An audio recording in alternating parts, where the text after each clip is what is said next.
lawn class. Got the right Saturday, right class topic.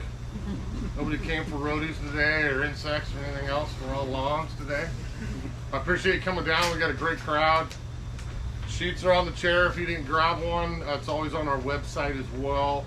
I'll mention it at the end, but again, all the stuff we talk about in my classes, you get discount on. So 20% off everything today. You got till next Friday to do your shopping. So if you need to load up on lime, food, seed, whatever you need for the lawn projects, good time to shop, and it's a perfect time of year to do this. So I'm going to start by preemptively apologizing. I don't want to offend anybody, but I'm kind of a natural gardener guy. If you read my article, you probably got the gist of that in the Herald. But I'm not trying to make anybody feel guilty. It's your yard. You do what you do. I'm going to mention a few things on both sides of the aisle when it comes to chemical versus natural.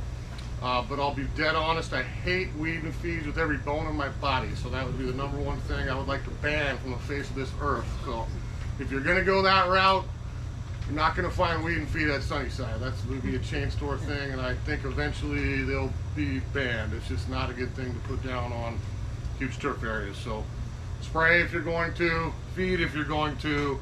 I don't like the idea of broadcasting that death all over the lawn for pets, for kids, for wildlife. You're going to track it in the house, you're going to eat it, you're going to do all that stuff. So I'll just leave it at that. I don't want to make anybody feel bad, but try something different. You can get the same result, probably a little safer way to go, okay? So part of the reason I do this sheet is because I think most every human, including me and many moons ago, the first thing we do when the spring happens, which is happening earlier this year, is we walk out, we grab a bag of lawn food, right? Well, I've got to feed the lawn, it's coming out of winter. So we throw the food down, and that feeds our moss, and it feeds our weeds, and then whatever's left feeds the lawn. So I try to get people to stand back before they start this process and say, what's one, what's two, what's three. Maybe you're lucky, I don't have a lot of weeds because I keep up on them, so I can skip that. I can probably guess most of you have moss, which is Washington, so we're probably not going to skip that. But you see what I mean? If we start with this process, rid moss, rid weeds, clean it up, then we can get to the fun part when that's done. So I always have this class the first Saturday in March because typically this is probably the beginning of our interval. If you've noticed the weather, I started this a couple weeks ago because we really haven't had a winter, and I was able to get head started on it too. So if you haven't yet, we got plenty of time. The point with lawns is let Mother Nature help you. Nothing is worse than doing this in June, July, August. Grows like wildfire, it's nice and warm, but if you're not home to run your sprinkler morning, noon, and night, it's gonna dry out instantly and you're not gonna have seed germinate. So we always try to do this March to mid-April is your great time frame, and then again mid-September through October. I do another lawn seminar in the fall.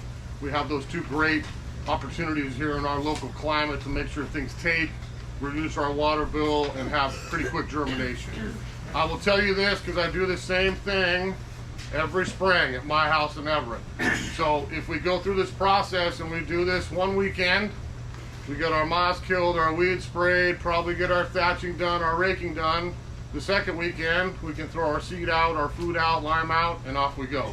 If you do this the right way, I'll call it peach fuzz. Everyone knows when I say that, we'll have little peach fuzz in a week, 10 days or so. You're gonna go, oh, look at that, the green's coming. 2 weeks, a little bit more. Typically in 1 month, you're gonna look like you put in a brand new lawn. And I'm telling you that in all honesty. It's not gonna look, if you do this right, it's gonna look like you planted your grass all over again. Okay, and then we got a fresh start, all right? So I'm gonna stop every section and let you guys ask some quick questions. We'll try to get out of here as soon as we can, but I'm just gonna review a few things on each one of these. And if you shoot some questions, if you got it on. Probably everyone's gonna ask about moss, right? So moss is that prehistoric creature. It's Washington, okay? It's always gonna come. We can make it better, we can make it easier, but it's always gonna come here in the winter, especially years like this year. We got pretty much zero cold weather at all. It's been nice and wet, mild, warm. It's gonna keep going here if we do not get it out of our yards. So moss would always be number one. You've got really two options. If we talk about moss, some people have a drop spreader. They want to get a bag of iron. Okay, this is pelletized iron. Covers a big area. If you've got a large lawn, this might be the better, more cost-effective way for you to go. This bag will do about 5,000 square feet, so that's quite a bit of turf coverage. Be careful with iron. If I get those pellets, you can ask my wife this, on the patio, the deck, the concrete, the sidewalk, I'm gonna have a nice little orange stain there for all eternity. So be really careful when you get to the edges of your property, depending on what you have around. We don't want that on plant foliage. If we just start daydreaming while we're drop spreading and spitting it everywhere, you're gonna end up probably getting it somewhere you don't want. So I might get the middle done with the spreader. Maybe we get some gloves on and we kind of are a little more careful and hand toss it around the outside, but that's up to you. So that will turn my moss black pretty fast. That sits on there. Long story short, moss cannot absorb iron. Grass can absorb a massive amount of iron. So that's the way we're able to do this naturally without using a chemical, is add iron, let it turn black, rake it out, don't leave it, and then we've got a blank slate. We can get that moss out of there. And sometimes for me, it's just once a year in the spring. I've heard other people do this spring and fall, depending on how much shade, how much water, all the rest of it, but at least one time in spring will get you set up for the season. The other option is Moss Max, and I think I mentioned this particular one in the paper as well. So this is a potassium soap, a totally different product than iron. This does not stain. We're not going to spray it on our dog, our kid, or anything like that, but I can put this on my siding, my deck, my patio, my walkway, bark, on deciduous plants in the winter. If you don't like your moss and lichen growing on there, again, they'll come back. But if you don't want that, this will help with that as well. This turns everything straw yellow. So you'll walk out another day and go, okay, I can see all that kind of golden straw color of the dead moss. Iron black, this one more on the yellow. And it's exactly the same thing. Grass can absorb a good dose of potassium, whereas moss and other plants cannot. So that's why we have to be careful. I'm not going to spray this on my rhododendron because it has moss on the bark. You're going to end up poisoning your rhododendron with too much potassium. So deciduous plants, yes, trunks, fruit trees, I have some people do that. It's going to grow back next winter. It's not going to get rid of it forever, but that will at least get you a little head start, okay? So we get the moss down. We let Mother Nature do it. It's going to act very quickly now that we're warmer. You'll see a day or two at the most, and you will see all those moss areas either go black or tan. Has anyone got a question on moss? Yes? Should you mow before you apply that? Other things I'm going to say yes. With this, I'm going to say no, because I would want as much moss as I have in there to absorb the most amount of either one of those things to get it out. What if my yard has gone a little crazy and gotten a little long? Okay, well, if the moss is hiding amongst the grass, how's that? Then yeah, give it a little bit of a mow. We're not going to scalp it down. We're going to talk about that later, but we'll keep it up and then we'll access the moss for sure. Yes. What about doing it in the rain or? Ideally, it doesn't matter. We're always going to rain this time of year. You're not going to walk out and do this in the rain because we want it to sit and burn a little bit. So I don't need 24 hours of dry, but I'd like at least half a day. You know, if you're saying like today, I don't think it's supposed to be bad this afternoon, you're probably okay doing it. I don't know that I do this tomorrow morning. I think it's going to rain a little more steady. I saw another atmospheric river coming into Western Washington. So try to get at least half a day because we just want it to sit on there. It works very fast, but we just don't want to, especially the liquid. You don't want to spray it on the rain, dilute it, and it goes through there and doesn't do its job. Yes? Does lime help at all? We'll talk about lime here in a sec. I got you. I have a Stewardia that's covered in lichen. Yep. Will that take care of it? It will again, but again, I don't like the word taken care of with this because it's Washington. You can put that on when it's dormant, not when it has leaves on it. It'll knock it off of there, and then next winter, it's going to grow back on because it's shady in Washington. Yes. Base of the cherry tree right now. Same thing. As long as bark's safe, not foliage. Yeah, base of the ground, the perennial bed. I do all that stuff at once. You got it. And this time of year is fine. Perfect. Yep. Okay. Yep. Raking out the dead moss. Yep. I have like a leaf rake, or I have access to a power thatcher. Will that? If you got access to a power thatcher, that's what we're going to talk about here in a second. Let me do everything at once. So hold on to that thought. I'm going to come befriend you because I need one of those too. Save me $50 from renting it, right? Okay. So moss is phase 1, weeds are phase 2. And again, Some of us might have less, some of us might have more. I've been keeping on this for years, so I could probably walk my 22,000, 2,500 square foot of lawn, and I might find 6 or 7 weeds in the whole thing. And it's easy for me to just pop them out, and I'm done for the spring. I probably won't have to spray. You may have inherited somebody else's mess, maybe haven't gotten to it for a little while. There's nothing wrong with that, but we want to address that first before we put the fertilizer down. Some people like weeds. One man's trash, another one's treasure. I'm not going to sit here and pontificate. I like dandelion, she likes clover, the bee loves this. It's your yard. Do what you want. But if you do not want weeds in there and we just want grass, we have to address that issue sooner than later. Things go crazy. Popweed's been popping. Seeds are coming out everywhere, and if we do not get that done now, our 1 becomes 10, becomes 100, becomes 1,000, and pretty much, and we're back to nothing but weeds again. So there's quite a few different herbicides I'll mention here. Some of these chemical, I choose to use the natural one again. I'll let you make your own choice, but I'll say this: a lot of times I talk to folks that want to have a nice lawn that's weed-free. They've got clover and buttercup and horsetail and some of the worst weeds in there. The organic solution is not going to remove that stuff. I'm going to be point blank honest. So if we're going to get back to square one, we're probably going to go maybe a dose of a chemical route to get back to clean. Once it's out of there, now we can swap and just take care of things naturally. So again, that's your choice, but I think both are potential. I could go out, I'll just say the organic one first. So this is Lawn Weed Brew. Okay, this is natural iron again. Okay, again, plants cannot absorb iron, grass can. So this is what I have in my garage. I used this last me probably 3 years a piece, because again, I don't have a lot. You can buy it in concentrate, we can buy it in different forms. There's a few seats up here if you guys want to jump in. We can all be neighbors. I can get this in a few different forms, but if, again, iron, I want to keep it off of my plants, my perennials and things on the border. I don't want it on my deck, my concrete, things like that. But being iron, this to me solves 2 purposes in one. We'll see if you've been listening so far. What's this going to kill?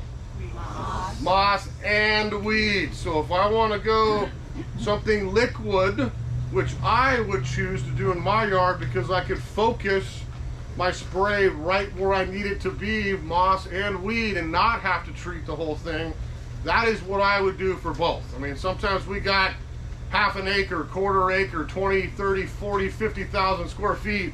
It's going to take you a long time to spray. So that maybe go back to the iron, the drop spreader, we're happy. But if I have a typical city lot, small lawn, I think you're going to have luck with this doing all of it. Okay, I buy one product, save some time, save some money. Moss dead, weeds dead, clean it up, and we're on to phase 2. Okay, so that's Weed Beater. Actually, I still call it the old name. It used to be called Weed Beater FE, and now it's Captain Jack's Lawn Weed Brew. That sounds more fun, right? Okay, the other options we have are going to be these 3. Okay. Now, I've carried Weed Beater Ultra for years. This is like your old-fashioned 2,4-D. Maybe people see Weed Be Gone. I think is a brand name a lot of folks recognize. Ortho's had it around for probably double my lifetime, and there's at Lowe's and a lot of the stores still. There's nothing wrong with that when it's warm. The problem here is I'm trying to talk you into getting ahead of this when we're still a little bit cool. Regular 2,4-D, it'll tell you if you really read the fine print. It used to be 70, 75 degrees. All right, when's the first day we're going to have it 70, 75? July 10th. I got an over-under on like maybe June 15th. No, hopefully not that long, but you know what I mean. It's just going to be better for later. This is very similar. That's the wrong one. Can't read the back of the label. This is very similar, but now we're down to 45 degrees. Okay, I'm in business. I can have action on this when it's not frozen. We're not doing this in the winter, but right when we warm up, I'm going to have much better luck killing it. Now this is chemical, okay, non-systemic chemical, but this will pretty much get most every weed. Some dandelions with the carrot-sized taproot, or the clover that's been there for 20 years, you might have to get it a couple times, but this will take care of most all common weeds in the yard, okay? I think the only things I have not had luck with this trying, buttercup and horsetail. Those are 2 that we have a little tougher luck with, okay? What is that called? So this is called Weed Beater Ultra. Okay, and same thing. Some people easy, I buy this, put it on my hose, crank it open, I can wet down where I need, not where I don't. So this is what we call RTS, or a hose end applicator. We have the same thing in a concentrate if you want to save some money. There's all kinds of options in there.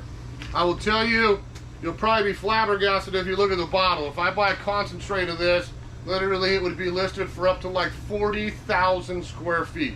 So if I have a typical yard and I buy a bottle of that, I probably have it for years of use. Not doing this one time. You got enough to last for quite a while, okay? DuraTurf, actually let's do it this way. So brush killer, what is he insane? He's telling me to spray a brush killer on my grass.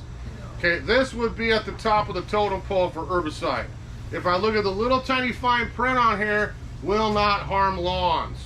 So when we talk herbicides, we have what we call selective herbicides. Herbicides that kill everything, and herbicides that either kill grass or just the weeds and not the grass, okay?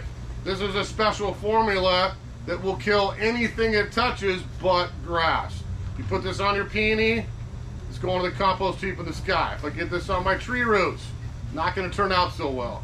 But in my grass, if I have buttercup, horsetail, blackberry starch, anything brutal that's like, I cannot get rid of this, this is probably, to me, phase one. If you've got one of those yards and you want it to be clean, we can swap back to the happy stuff, but we're not going to kill those kinds of things without iron. You're going to go blue in the face trying. You're going to have to get something to start or physically dig it up.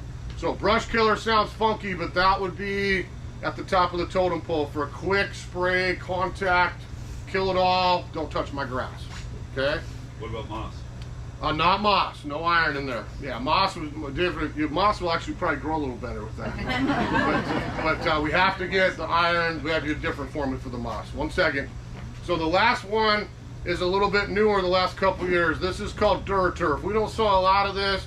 I'm pretty OCD. I choose not to go chemical, or I'd probably be using this still from 30 years ago.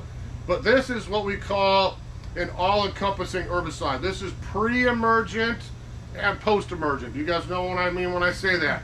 If I have a growing weed that's got foliage up and I want to kill it, I need a post-emergent herbicide. I get it on the leaves, it absorbs, kills the roots, I'm done. If I don't have any weeds and I don't want them to come up, I use a pre-emergent that makes a film on the soil, and things that try to grow will not, okay? So this is both in one. I will tell you to be careful with pre-emergence, because what's going to happen, we're going to talk about overseeding, putting new seed down so your lawn looks great. I can't use that. If I put this down, seed will not grow. So be really careful. This sometimes, I talk to a few more OCD guys like me that don't mind the golf course. Maybe they use this in the summer.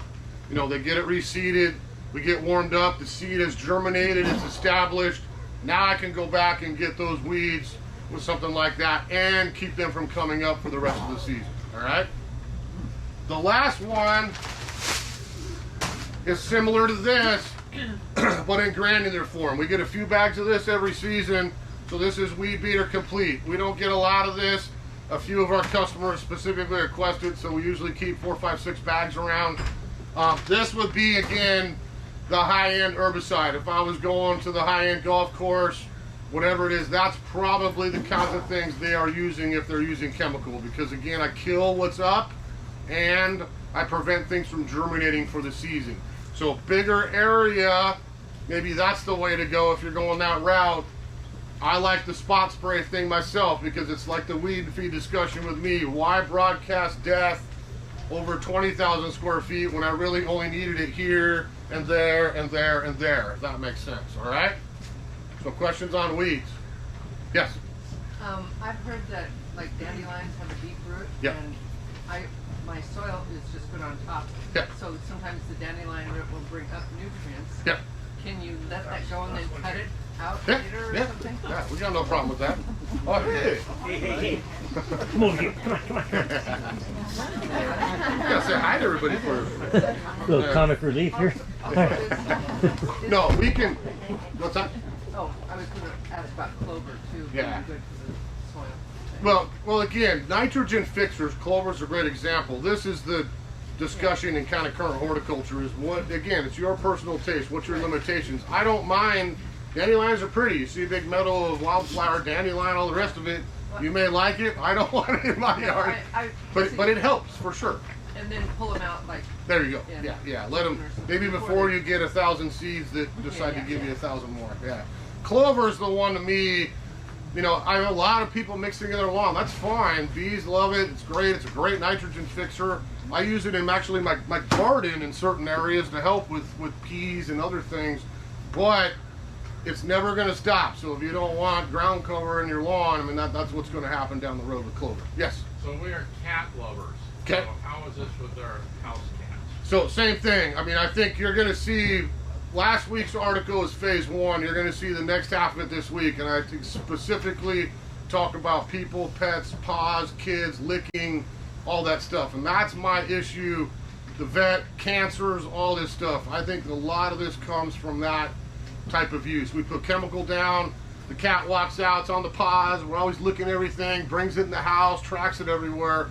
So I would use something natural if I had a cat, or I put this on, it dries, cat stays in, that's fine. You're not going to have any residual or systemic effect, but when it's wet out there, it's going to get on everything. So I would be pretty careful. This, you know, again, let it dry on the lawn. I'm not going to have any chemical cancerous compounds in a natural iron product. You're okay. This stuff is herbicide, chemical herbicide. So either let it dry, keep the cat off it until it dries on there on a nice sunny day, or choose something a little bit different. Yeah. Yes. Are there any shelf life issues? Yeah. As long as any product never goes bad. I mean, in 30 years you might not want to use it. You'll use it before then. But as long as I keep this in my garage, I don't want it to freeze. That's what changes the chemistry of things. So we can't be outside in the shed for the winter, but a cold garage, anywhere like that, perfectly fine. They're going to tell you on there, keep it under 100 and above freezing, you know, in that interval. Anywhere in there's fine. Yes? What do you do about coarse grasses that are Coarse grasses. So somebody always asks me about grasses. We have this grass, that grass, bent grass, poa grass, ryegrass. I mean, we can go on and on.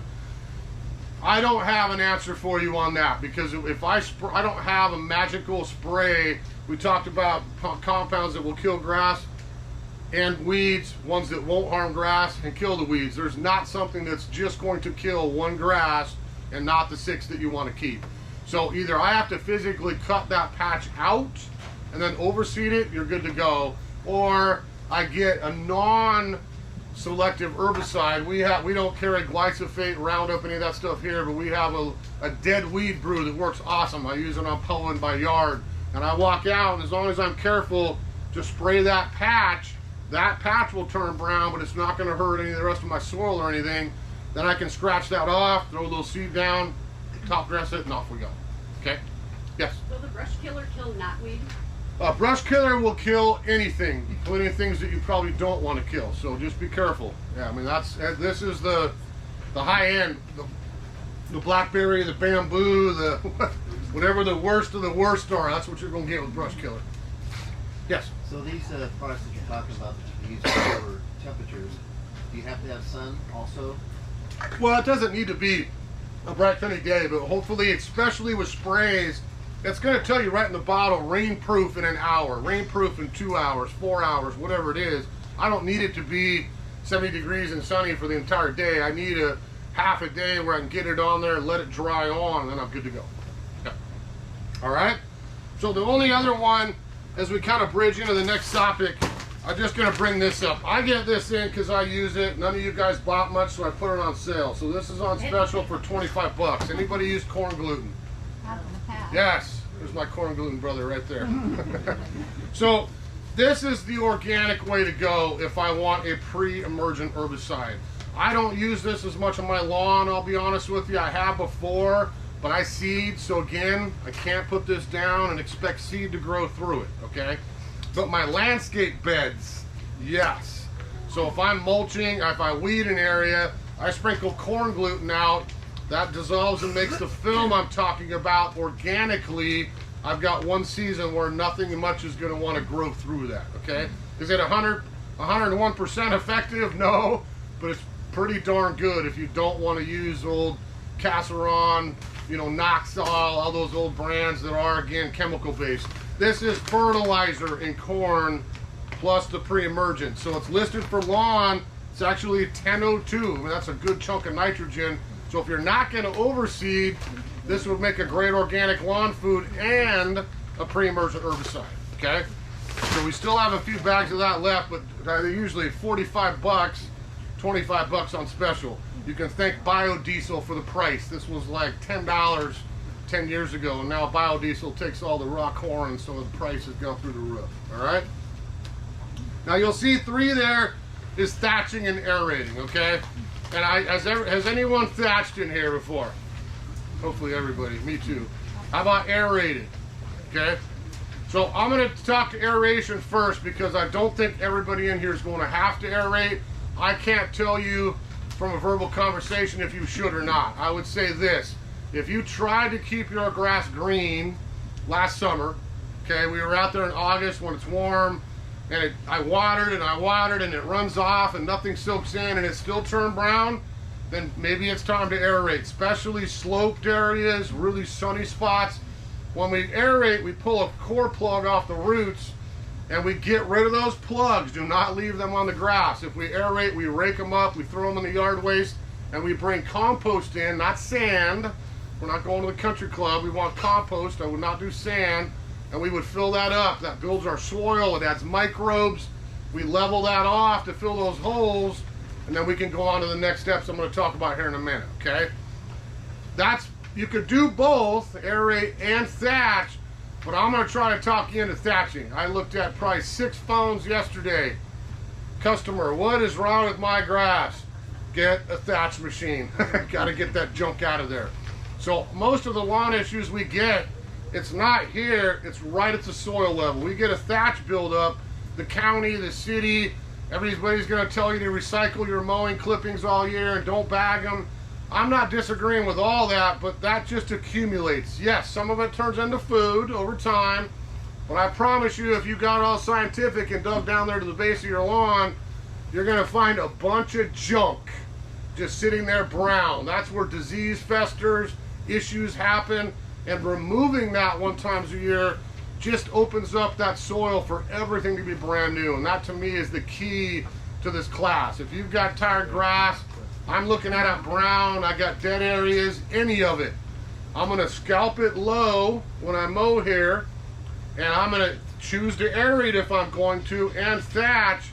Then I'm gonna have one big fluffy pile cleanup, okay? If I brought you in the picture of the mountain that comes out of my lawn when we do this, I think you would be shocked. Husbands and wives, you're probably going to send one of them out, and the other one's going to say, nicely done, or what the hell have you done to my grass?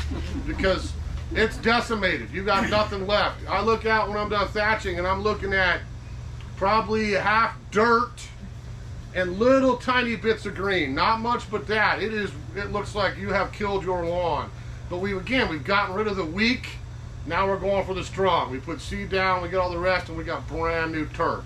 So rent one. There's companies that will come do it for you. It's not, I'm a big guy. I got some big shoulders, but I'm done with this. Does anyone have the Conan the Barbarian weapon? Okay. So now that I'm 55, I get out, oh yeah, I use my old thatch rake. About 10 square feet's done, and it's like, yeah, I don't think the shoulder's going to do this again. So we go down to the rental store and get the thatcher for the day. Now I have a couple thousand square feet.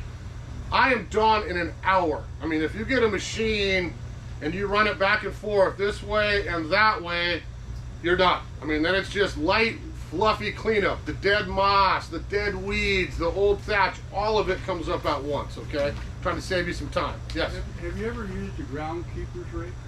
I have, a little bit, yeah, but not again for thatching. If I'm leveling soil to set a lawn, absolutely. This is going to tear. If I got to put some pressure on, but if I start digging in, again, you're going to see stuff flying all over the place. I have a neighbor who works for one of the local golf courses, and he takes the big aluminum one and does it? he uses the long I find it catches I find for me, I've tried that before, it just catches too much. Yeah. And again, I'm too old to rake anyway, so I'm going to get a machine. So it makes it quick, easy, then we can get the leaf rake, fluff everything out of there, throw it in the yard waste, and off we go. Yes? What about the small power thatch? I like those too. In fact, that's a great thing to bring up because I talked to a few people after last year's class, and I'm going to probably grab one this year. I played around with her. She brought one in and was like, you know what? For 150 bucks, I got to plug it in, but it really worked pretty well. It's not big. It's going to take a little more time. But again, you know, I live in Snohomish and I got an acre and a half of land. That's not what I'm going to buy. It's going to take me a weekend to do just that. But I got a yard, a typical city lot, a couple lawns here and there. That's a great way to go. Does it go deep enough? It does, yeah. You can sell all thatchers.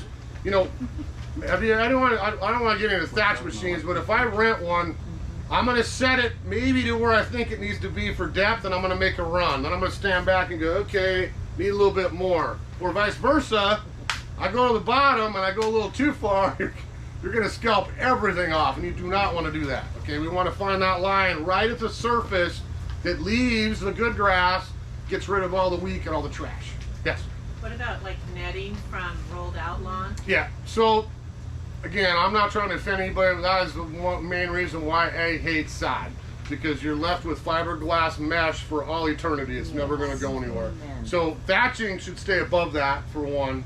But if you ever wanted to rototill or change that, may the force be with you, because that's going to be a huge chore to tear up all that fiberglass. I got a couple buddies that did not listen to me. Dude, save some money, get seed, wait a month, it'll look just as nice.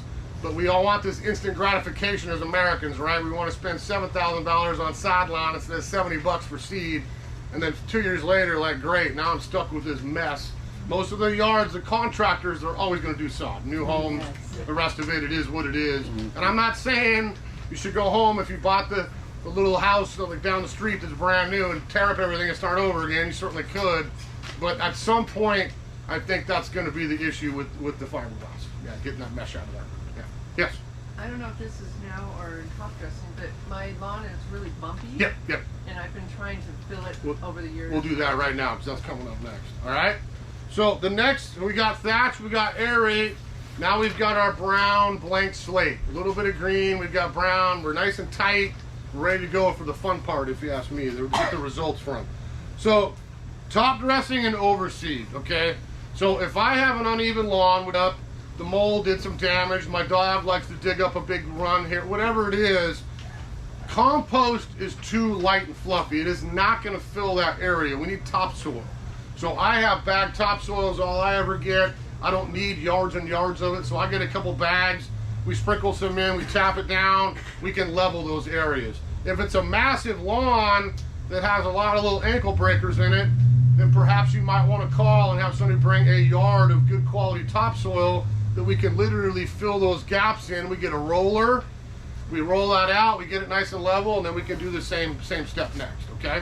If you have clay, you don't want to put sand in it. Again, I'm a golfer, everybody probably knows that.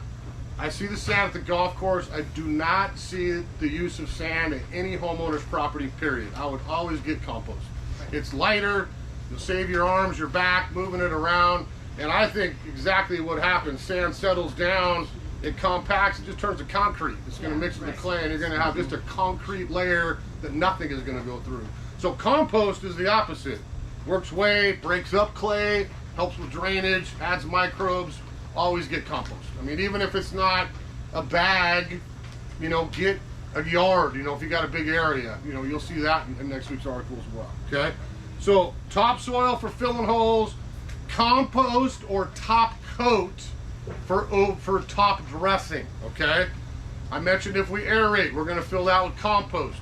If I'm level and I'm ready for my seed, okay, I'm going to get seed, I'm going to get food, I'm going to get lime, which is what we're going to talk about here next, and I'm going to put all that down, and then I'm going to cover my entire lawn with about 1/8 of an inch of fine compost, okay? So you're going to look like, I can show you on my phone from years ago where you can see, like, he doesn't have any grass left. That looks black with just a little tiny blade coming up here and there. That's what you want. I want all brand new grass for the season. If I don't put compost down, two things happen. Mr. Bird, which I love, takes half my seed. He's hopping around, now I gotta go do it again, okay? I find most problem here is we are never gonna end this, oh look, it's raining for 3 days, and then we're gonna be warm for 3 days, and then it rains again, which is why it's a good time to do this. But if I let that seed dry out, I have to start this all over again, okay? And I think a lot of people go out with quality seed, toss it out as overseed, step back and walk away. And then maybe this grows and that grows and that grows, but I still have all those bare patches because it dried out. So, you know, I wish I could tell you it's gonna rain every day for the next 30 days and you're good to go. It probably will. We're in Western Washington. But that one day that isn't, you're gonna have to water a little bit. So I come home with a properly top dressed lawn of compost. I can just get out of my truck and look at all my lawns. Nope, compost looks dark brown black. Plenty wet, I'm good for the night. I get home, spend sunny all day. We get a nice day in April and you come home and it's like, whoa, that's kind of tan, light brown. I'm not gonna get the fire hose. I'm not gonna crank my sprinkler on for 2 hours. I'm gonna get my hand nozzle out, hopefully not walk on it too bad, and stand there and just wet the whole thing down for 5 minutes and walk away. I'm good to go. I need to keep that top little area moist. I still got all kinds of soil moisture from coming out of winter. It's that top little dressing that I got to keep on the wet side. Does that make sense to everybody? Because I think a lot of people try to do this, but they never cover their seed. And you'll see in that article again next week, I talk a little bit more about overseeding. Whether I do bags, I do bales of compost, or again, I have a massive piece of property, maybe I go get a yard of compost. A yard of compost should cover about 3,500 to 4,000 square feet as your seed cover, okay? I have 2,000, it works like clockwork for me. I get 5 bales of compost or 10 bags of top coat, and that's the same exact thing. I've got an easy thing, I can crack my bags, get 2 big handle buckets, fill them with compost, go to the corner, and just lightly toss it out so that I don't see the seed anymore. I just need that, again, 1/8 of an inch, 1/4 inch. I put that much on, it's too deep for the seed. You're gonna have to start over again. I just want that little bit of dusting, okay? Any questions on that? Yeah, I think you covered it. So you're spreading it just like a 5-gallon bucket, just Yep. shaking it out. So again, I don't mind, I mean, all this is kind of the fun part, like I said. We get to the seed, the food, all that. You know, we get this, I don't use this because I find I'll be out listening to music or daydreaming, and then a week or two later, I'm like, why do I have a bunch of grass growing in the edge of my perennial bed? Because it was tossing seed all over the place. So if you got a big yard, this will probably save you some time. I put my bag in a big 5-gallon bucket. You think it takes hours, it does not. I can reach in there, grab handfuls, and I can start the corner and go, oh, I have no seed here. I'm putting some extra. I don't need as much here. Oh, I need more there, need here, and I can really even it out that way. And it, again, I got a couple thousand square feet. That might be like half an hour of time. It's not as much as you think to do that right way. And I would rather have you, again, focus more where you need it, less where you don't. All right? So the 2 kinds of seed we carry are right here. Okay? The green label you'll see in our shelf. This is the one we've had for years and I've used for years. It's the Seattle Shade and Sun. There's a good tongue twister for you. So this is our traditional Pacific Northwest. Sun, shade, ryegrass, fescue. It grows everywhere. This is what's probably going to match most everybody's lawn. It's going to be the same strains that we've always had in our turf, okay? So we sell that by the pound, 3 pound, 5 pound. We got big bags. We got everything in there. That's always available, okay? This is the new one, and anyone used this last year, Black Beauty. Okay, I love it. I'm on 3 years now, and this is what I've swapped to. It's, I think, $1 more a pound, but this is modern genetics to me. This is a company down in Eugene, Oregon. I'll ignore the fact that that's where the University of Oregon Ducks reside, so we'll just ignore that. Just kidding. Yeah. So this is a great company called Jonathan Green. They developed this strain because I want root system, okay? If I have good soil, if you're going to tell me you bought the house and I have black dirt and then I have clay, this isn't going to make a bit of difference for you. But if you're like me that built their yard up years and years and years ago, and I have good soil where my lawn is, This grass seed will go down 18, even 2 feet deep. So think of the drought tolerant improvements on that. I will tell you, 2 straight summers, I run this place, I work too much, I don't get home much here from February through June. And the 2 weeks I take off in August, I'm out. I'm going to Yellowstone, I'm hiking, I'm camping, I'm doing something with my kids and my wife. When I come home, I am shocked that I have lush green grass still, and that's been 2 straight summers. I think that is this seed versus, again, shallower root system on the rest of it, okay? I don't have a sprinkler system. Some days I wish I did. It would save some time when I get home. But for the 3 or 4 months we need to irrigate, I think this would save you on the water bill a little bit, and you're definitely going to have some extra drought tolerance insurance built in with that. This is Black Beauty, Pacific Northwest Black Beauty seed, okay? So those are the 2. Now, we talked about, we kind of went ahead to top dress. We've got all the compost and stuff out there. But when I'm done thatching, I do all this at once. This isn't, I'm going to wait an hour, I'm going to wait till next weekend. I've got a blank slate, have at it. I'm going to get my seed and sprinkle that out, okay? If I have a brand new lawn and I have no grass, I need about 5 pounds of that per 1,000 square feet. In your case, we're hopefully not starting over, maybe some will. We have some grass and not others. You're probably looking at a pound for every 1,000 feet, about 1 or 2 pounds for every 5,000 square feet, okay? So I need much less seed. And again, I can put more where I need it, less where I don't. You might have some areas in the shade, the moss is gone, you are essentially reseeding that entire edge, which is what I do underneath my roadie every year, because it's the one spot I get mossed. Other areas, I might not eat any. You know, it might be still nice and lush and it might be fine. But I want to keep in mind those 2 extremes of the application rate so that you get the right amount of seed. Seed never goes bad. Don't get it wet. Keep it in the garage. I still have some from my fall over seed that will get dumped down this spring, and I'll add some more new to it, and off we go, okay? If I let it sit year after year, the germination rate goes down. So I would try to use it within a year and not save this for 5 and think you're gonna get your grass to grow, because probably not a lot of it will germinate at that point. But fall to spring, spring to fall, don't throw it away. Use it again that next season, okay? So seeds down, fertilizer. Look at that cute little boy with this happy dog on there, right? So this is Turf Tone. We go through a couple different varieties of organic fertilizer here at Sunnyside. We've kind of swapped to this. I'll still get the old AB Stone Nature's Green again. The package finally went through, so we'll have that here eventually.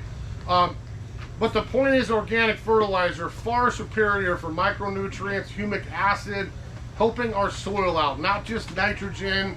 You know, we call Scott's kind of liquid crack around here. I just feed it and it grows green, and I feed it again and again and again and again, and it keeps growing and growing and growing. And I probably mow more than I'd have to, but I've got dark green. This will be way less applications a year. I've never done more than 3, and frankly, last year was 1 in the spring, and it still looked great through the fall, so I didn't even do it in the fall. I wish I would have now, because now I'm seeing the damage from the winter. But even if this spring and fall, maybe one time in summer, that should be plenty. I like organic because it, again, helping the soil, but I also will never burn seed. I don't have to wait, I don't have to do this, I don't have to buy a special food. If I put seed down and apply Scott's or a heavy duty synthetic fertilizer, the seed won't grow, it'll get burnt. It's too much nitrogen. So this will be gentle for the root system, established. I don't have to worry about any of my seed crushing out when I go organic. So I will tell you, the smart lawn people, because organic lawn food is not cheap. I think if you price out how many times we put Scott's versus less times on this, you probably spend the same amount of money.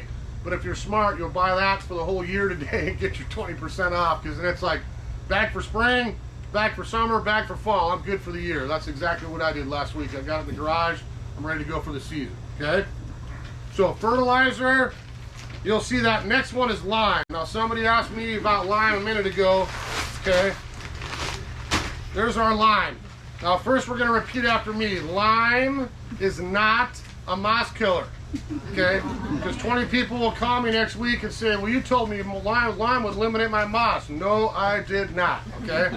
So lime is all about pH. We live in Western Washington. We have rain, we have moss, we have acidity. Okay? I think you'd be shocked how much everything around here grows best with acidity, especially moss, and not our grass. Grass is the opposite. It wants alkaline soil, okay? So I'm not saying to broadcast this on my landscape beds, your rhodie, your dogwood, your azalea, all that stuff's not gonna be happy with you if we try to bring the pH up a little bit, but the lawn will absolutely thrive if we can get the pH up. So I can't tell you what your pH is, get a meter. Go stick it in the grass. You should be at 7 is neutral, or a little more than that would be even better, okay? Not the landscape bed, just the lawn. So vegetable garden, lawn, lilac. Those are the 3 things I try to remind people around here. 3 common things we all grow that like sweet soil. This is a very cheap additive that I want to do when it's raining, okay? Because I put this down, I want Mother Nature to wash it into the soil structure. Now I don't need it up here, I want it down in the soil to change that pH. Why do I carry Lightning Lime? One, I think the bag size is a little better. It's not so dusty like some of the stuff I have. I can't stand clouds of lime when I'm out spreading it around. But this is the only bag I've ever seen in 30 years that tells me on the back exactly what it does. Lime is like this mythical garden product that you're like, well, I don't know, how much do I use and what's it gonna do? You can test your pH. I'm at 6. I wanna get to 7. Here's how much square feet I have. Here's how many pounds of lime I need to apply to that, and that's exactly the result, okay? It's as simple as that. So I do this spring and fall, most of this process, but especially the lime. If we keep up on that lime, you're gonna have a lot less moss. I live right in Everett. Does anyone know the Totem Restaurant? So I'm in between that and the country club, an old 50s house.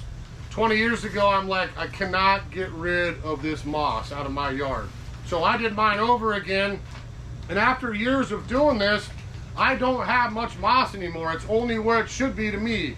The little shady, wet corner underneath the rhodie, the little spot in the back 40 that doesn't get much sun. Okay, I treat those, I'm good to go, and I'm off.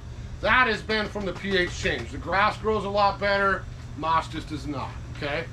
Yes? So if you have moss, your soil's probably a little bit too acidic. In the lawn area, it probably is. And again, it's not that you're killing grass because it's acidic. I'm just telling you, if you want less moss down the road, start getting in the habit March, September. March, September. We do cheap lime twice a year. You're going to get that pH up. Do it when it's raining and you're going to have a lot less moss. Okay? Yeah? Pellets versus powder. Yeah. So powder will always maybe act a little quicker. In the vegetable garden, I would say yes. I want that now because I'm planting my tomato, my seeds, whatever. I would rather have a pelletized lawn for the lawn. I don't want the dust on everything, and you want it to slow release to me. So it acts fast either way, but I think this will last longer. Yeah, last a little longer. Yes? We have a lot of moss that's growing on our bark. Okay. And would I put down the lightning, or would I use the spray? If you have it on tree bark, like I said earlier, the only thing you can do is that. I can't use iron, I'm not doing lime, I'm not doing any of that stuff. I get potassium soap only in the winter. If I spray this on a plant with foliage on it because it has moss on the bark, it damages the plant. And some of the bark is away from the plant. Yeah, I would still put that I can down. put that on the bark, the wood, but I'm not putting it on the foliage. Moss Yeah, mats. so if it's the deciduous plant, fruit tree, lilac, whatever it is, or maybe you're like me and your rhododendron's a tree and I don't have foliage down below, if I wanted to, I think moss adds character to those, but that's just me. If you don't want it on there, this is the one thing you would get. Okay. Thank you. Okay. Yeah. Following your procedure that you're doing, when you put the line down, can you put it down and you put on the new seed? Oh yeah, for sure. Yeah. So like I said, I kind of got 3 in 1 here. But when I'm a fresh slate, I got seed, organic lawn food, and lime. Boom, boom, boom, and then my top dress goes on top of that. Okay. Now I stand back and watch nature's glory. Yes. Are you spreading? How are you spreading the lime and the fertilizer? So this again, I don't mind if you want to do a drop spreader. There'd be settings on that for Republic and Scots and whatever spreader you got. That's fine. I just again, I like the workout. I pour it in my buckets and I just do one thing's done, next one goes out, third one goes out, and off we go. Yeah, again, it goes a little quicker than you think. But again, if I was out in the valley and had 2 acres, I'm not gonna hand sprinkle. I'm gonna get some sort of spreader to take care of that. Yes. Yes, we do. We have digital ones. If you want to play with the little litmus paper, there's all kinds of ways to do it. But the easiest thing to have one in the garage, get one of the digital ones, because I can check that. I can use it for my blueberry, my vegetable garden, all kinds of other stuff too. Yes. Sorry, another question. A friend told me, I think Costco had a bag of soil and seed and everything all together. Yeah. Are those good? I don't like the bag, the prepackaged stuff. I'm not saying it won't grow, and I'm not saying you're wasting your money. It's not that, but I would rather want organic, the quality seed that I'm getting. I think the packaged stuff is always national brand, and I don't really care. Not that I don't care about Kansas or the East Coast or the Southeast. They want totally different stuff than we want in our little corner of the world up here. So that's my issue with that. If it's a brand that says Pacific Northwest, they've got a Midwest, they've got sections, okay, maybe you're okay. But what they do is they coat the seed. It's going to be synthetic fertilizer like a starter fruit. And I'm not saying it's the end of the world that you do it, but I think you're going to get better luck with a quality Northwest seed only, and then doing these steps. Yeah. Yes. Can you mix the seed, like if you decided you wanted that new kind of seed? Yeah. Can you oversee? Oh, oversee well. That's exactly what I started doing. Yeah, and again, it's no different. The blade, the growth, the size, it's all about the soil with that. It's just a different way to go. And again, if you've only got that and we've got clay and a little wetter soil, I don't know that that's going to do that much better for you. But if you do have a nice, well-drained, sandy loam soil, the root system's going to go crazy and you're going to have a lot better drought tolerance. Yeah, for sure. Okay? Now, the last couple things here, I think everything we've talked about so far is probably for everybody. These last 3 things here are going to be kind of more for your choice. The next thing I wrote there is disease, and that's the thatch again. If you're going to thatch, I don't know that you have to go out and spray it all. Maybe you have something weird. Yes, we get a spray. There's natural things that work. There's chemicals that do as well. But watch for the thatch. Coming out of winter here, it's red thread, it's dollar spot, there's pink thread, there's all kinds of stuff that go on our turf. Now that we're getting warm, I walk on it, I spread the spores. I mow my lawnmower on it, it's on my blade, it's on my wheels. So look real carefully. Typically if I have thatch disease, it's not like it's a perfect circle, but typically I have that kind of pattern, another one and then another one. Does that make sense? Whereas if I have something else going on, I've got larger random areas that might have browned out. So if you look out and you see little brown patches, take a really good close-up picture. You could email it. I could probably tell you, yep, I can see the spores on those blades. Get that treated right away or thatch it out of there. All of us, including me, get red thread. I've come home from golfing and not taking my shoes off, and literally a week later could see my footprints across the entire lawn because it was on my golf shoes. That's why I don't like mowing services. The guy down the street doesn't do a thing with his. You pay that company to come mow your lawn. Whatever's in his lawn is now on your lawn, is now on her lawn, it just goes right through the neighborhood. So I would ask for that. Sterilize your mower, please, before you come in my yard, or clean it up a little bit, all right?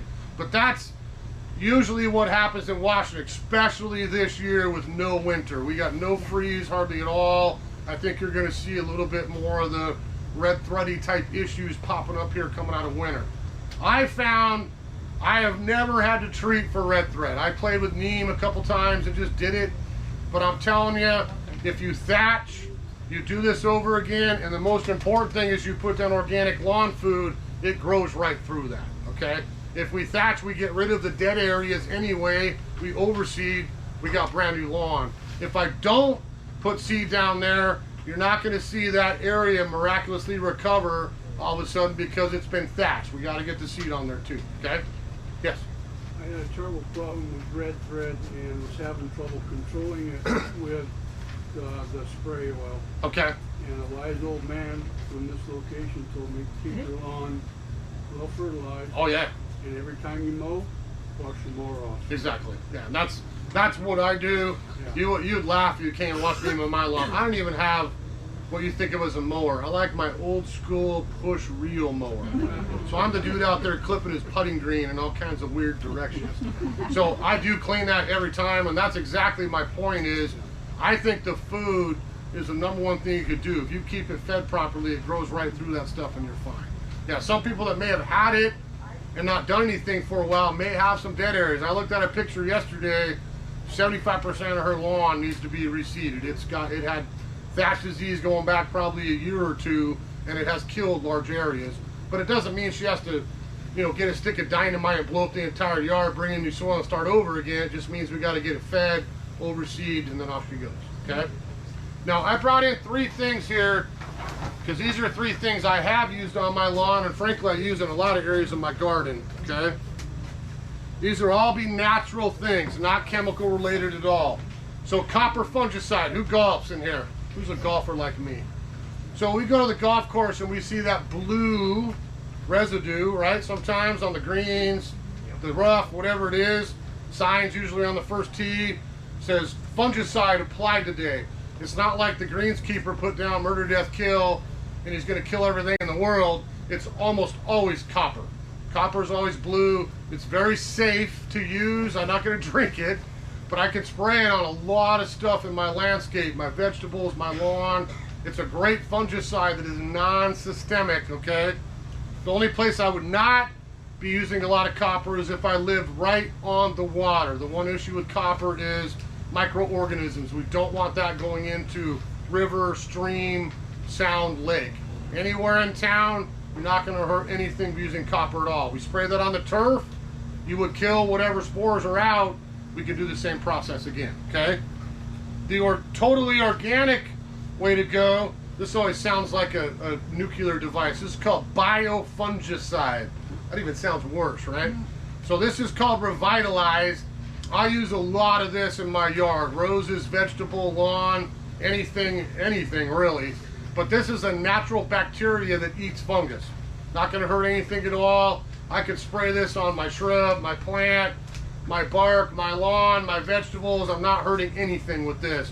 And it's not a cure. I want to make sure this is clear.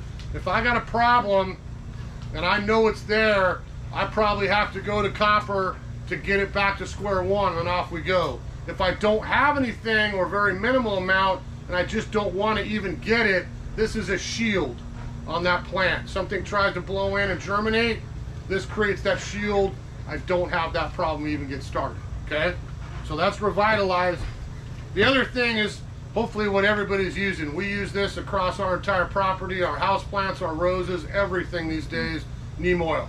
That is the cure for pretty much anything, insect, disease, preventative, lawn. I use it a lot in my lawn these days too. I'm gonna battle my grubs with this here pretty quick come spring.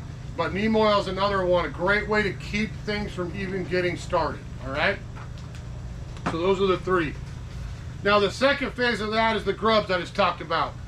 Who's got big, huge areas of their grass torn up? I'm raising both my hands, okay? So the damn raccoons, the crows, everybody's coming in for a grub feast. At least at my yard, every single night, because I don't put chemical down. I got some crane fly larvae and I got chafer beetle is the big one. Has anyone heard chafer beetle? The news, the paper, there's a lot of people talking about it. It doesn't even belong here. But it will kill your grass. Those little grubs eat grass roots. Okay, one here and one there, doesn't matter. If you let them multiply and get up, that's where we end up with those big, random brown dead areas. That's probably a sign you have one of those 2 things in your soil, crane fly larva or the chafer beetle larva, okay? How am I gonna tell you? You can't show me a picture and I can't tell you what's underneath your soil. You take a square shovel, you dig a little box, you carefully pry it out on its side, you play scientist, look through there, you're gonna find them. They're gonna be little seed curled up, white, tan, gray. Yep, I see the grubs, okay? And then we got to make a decision how we're going to take care of it. Because if you don't, those hatch out, they fly back, they give you more. And you're going to get more and more, and they will eat your grass, okay?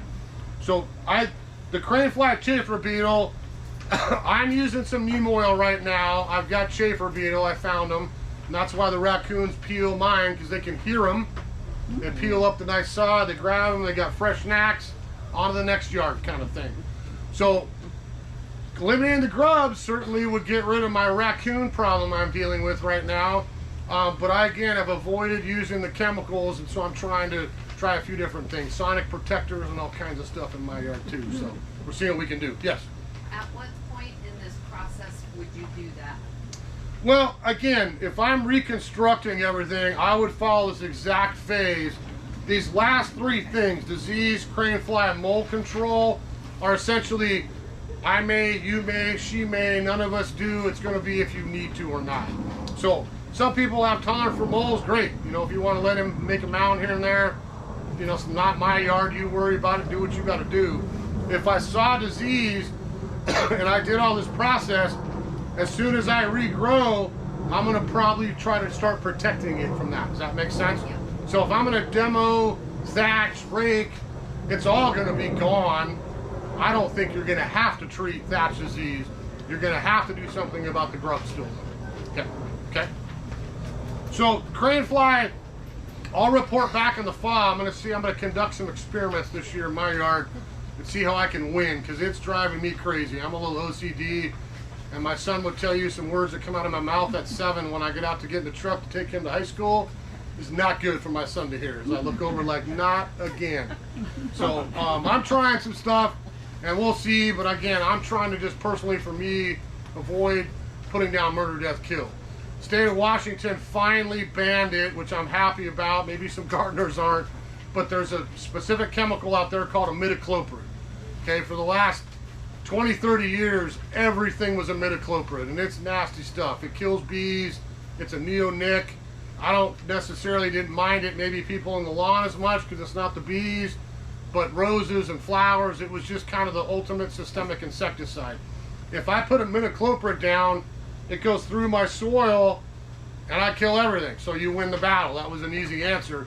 You can't buy that anymore. The state of Washington finally put the nix on it as of January 1 this year. So it's off the market, which is a good thing, trust me. So we have to try something different. There's bifenthrin,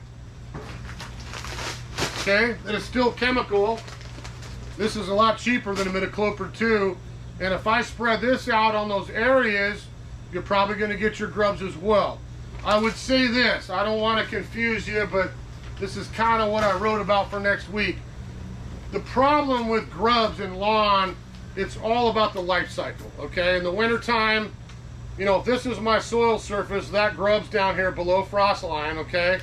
That does not go down far enough to kill that grub, okay?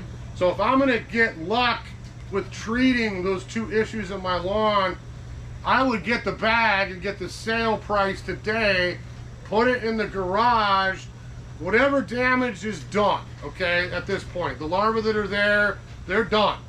They're gonna pupate, they're going to hatch out, fly out of your grass, and they're gone. They are going to come back in June and relay eggs all over the place to grow more larvae, okay? So if I want to win, that is the way you're going to go if you're going to use chemical. I'm going to buy that 8, and I'm going to go out in June and put that over my grass. And again, cats, pets, dog, bird, human, all the rest of it, you don't want to eat that. You don't want it on you. So I either want to do it when it's raining or put it down and water the crap out of my lawn, get it into the soil, which is where it has to be anyway, okay? So when that adult lays eggs, all those larvae are going to be up here right by the soil surface. I'm going to get 100% kill and I'm done. Okay, I'm good to go. If I don't, next fall, here they go down again. They're too big, they're too low. I'm not going to have luck getting them out of there with bifenthrin, okay? So I'm playing with this right now. I'll hopefully drop some more on you this fall, because I'm not going to try that I'm gonna try neem and some other stuff and see if I can get those little suckers out of my grass here this year, which means the raccoon will not come back either, okay? All right, so the last one is mold. Who's got Mr. Mold going? I'm pretty lucky. I'm on kind of a knoll and I'm knocking on wood. I don't have the mold problem. So this is a really tough one because I always kind of chuckle.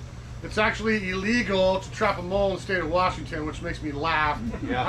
I don't think the sheriff's ever going to come give you a ticket for doing it. But I'm allowed to sell you a trap, but yet you're not allowed to take it home and use it. Figure that one out. Just a weird deal. So I would think of moles in 3 ways. Number 1, he's there because there's something to eat. What did we just talk about? Okay. If I got rid of that, my earthworms would probably make him happy too, but I'd probably get rid of some of that food source.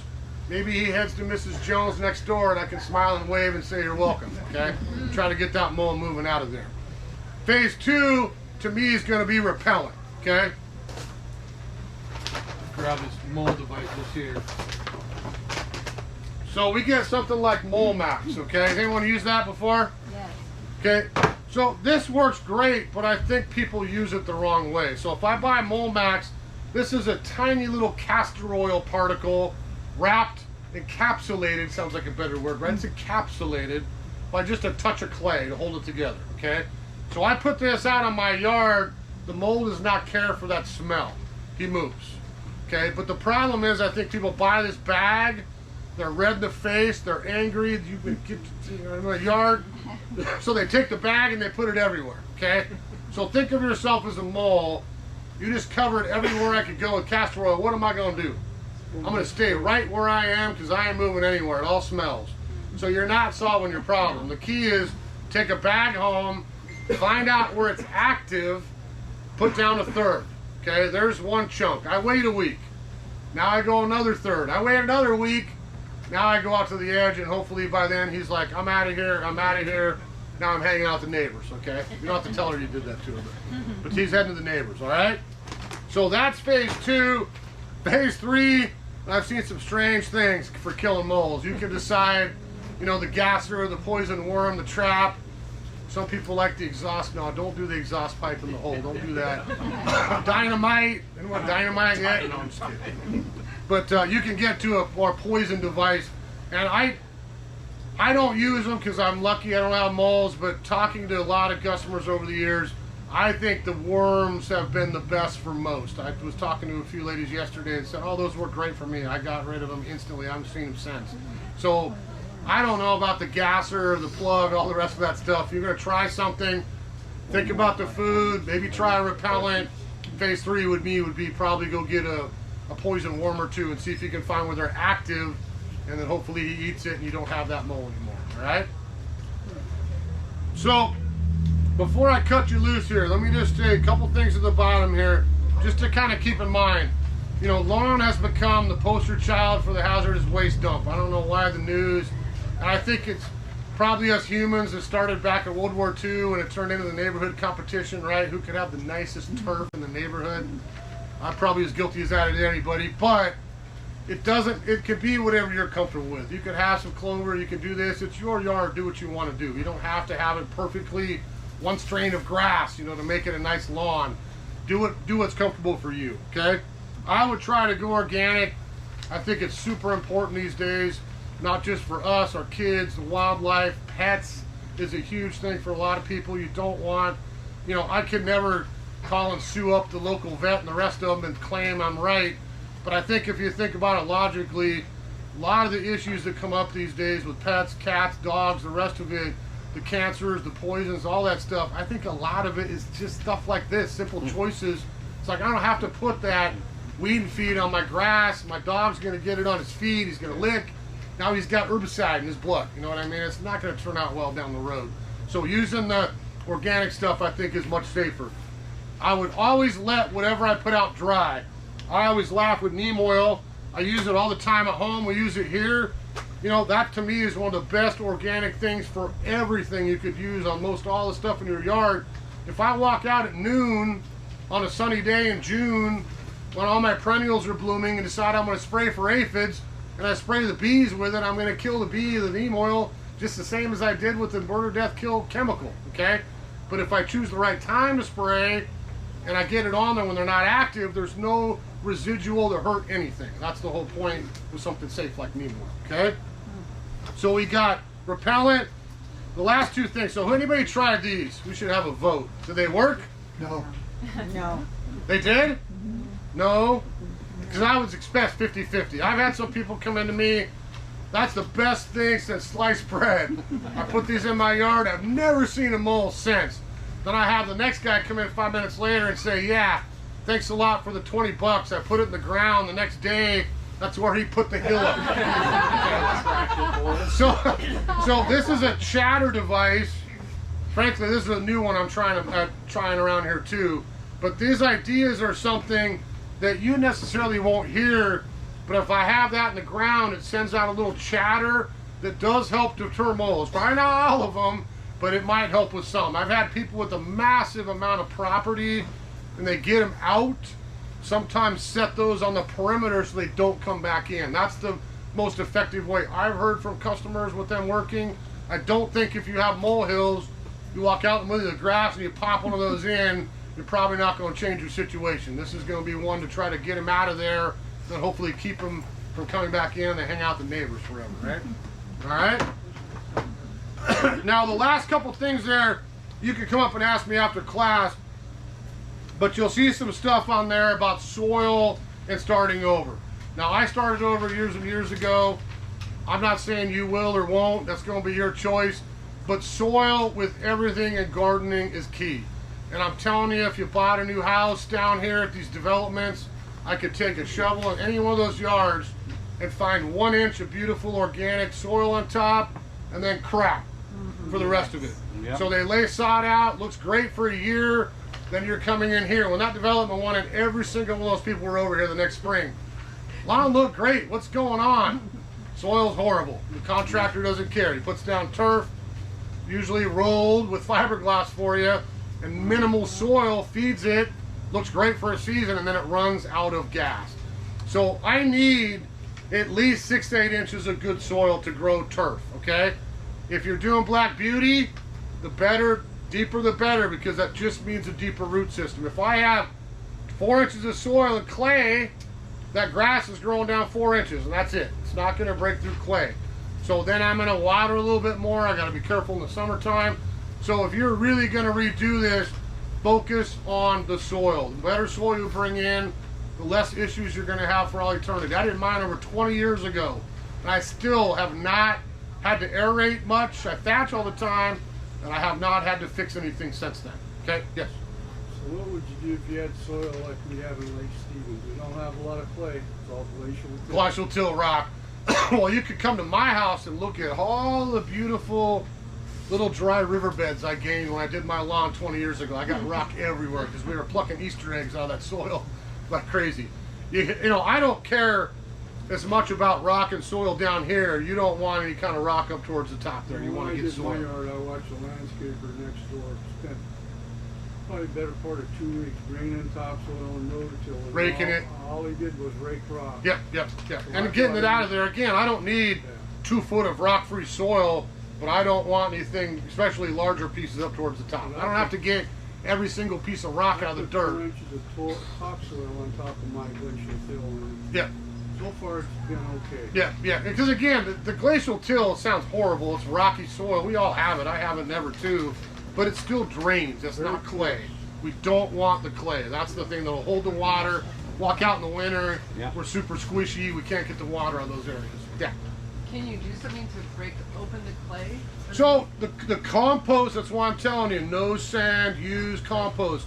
It's not today, it's not next week, but it helps. It's like degrade compost into the soil structure that actually creates fissures and helps drainage. It'll break up that clay. Because I've seen some things that say breaks down clay. Yeah, the other thing is gypsum, okay? Lime is one form of calcium, gypsum is another form. And if I had a yard that was nothing but clay, I would probably broadcast gypsum down on everything before I even started. Because gypsum, again, tends to create the fissures, gets the water through there. It's not fixing the composition of the soil, but it does help create some fissures to get drainage.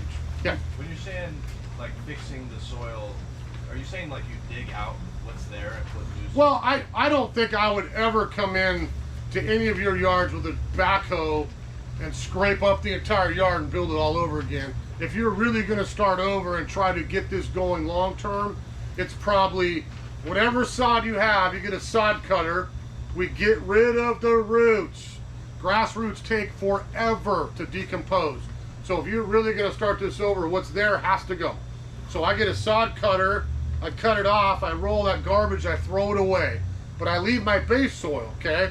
I bring in 6 to 8 inches of new good soil, rototill that all up, mix it in, roll it, de-rock it, you know, whatever comes up. And now I've got a blank slate that's brand new. But now I have that to grow grass in instead of that. Does that make sense? Yeah, so I'm not saying go home and remove everything. If you dug down an inch and it's nothing but clay, yeah, we're gonna have to do a little bit more to get that fixed. But you shouldn't have to replace the whole thing. I'm sorry to jump back. I'm from Mojave. Yeah. So I'm not used to your moss. When you said spray it on, Yeah. and it goes black, how soon is it? Oh, as soon as it's black, you can rake it up. Okay. Yeah, I mean, it always depends on the temperature, probably when you do it, but I mean, it shouldn't be more than a day, 2, 3 at the most. I typically put it down. By the time I'm done, I could probably go back to where I started 2, 3 hours later and already seeing it sizzle. You know, it goes black pretty quick. Okay, so everything for the class is 20%, like I mentioned in the beginning. I got lots of stuff. If you think I ran out of something, don't leave. Ask staff. Come grab me. I got people in there to help you. We've got more. Okay, I brought extra in here because we always run out of food and lime. Everybody's smart and buys that stuff on sale. So there's more in here. There's more in the store. I got pallets more in the back storage greenhouse. So if we run out, I'll go get more. Bottles, all of it, we should have plenty. If by chance we do run out of something, leave your name. I'll get it this week. You'll still get the discount when we get it back in. We'll get it in right away. This time of year, we try not to let anything sell out very quickly, so we can replace it right away. Our distributors write down, I always call it FIFE. Who knows fight, right? Down at FIFE, we got a great garden distributor, so they'll bring it up. Call them on Monday, we have it on Tuesday, everybody's happy, so we can get replenished. The discounts through Friday? Through Friday, so you can do it today. You got all week till we close on Friday. I do record these, so we went a little long today. I was hoping that we'd make this quicker. But if you do need to go back and check it, I edit this tomorrow. On Monday, it goes up on our YouTube channel, and we keep these classes for a year. When I do this class next spring, that gets deleted. The new version pops up on there as well. This is a class I enjoy doing. I appreciate you guys coming in. I hope I didn't come across too harsh on some things.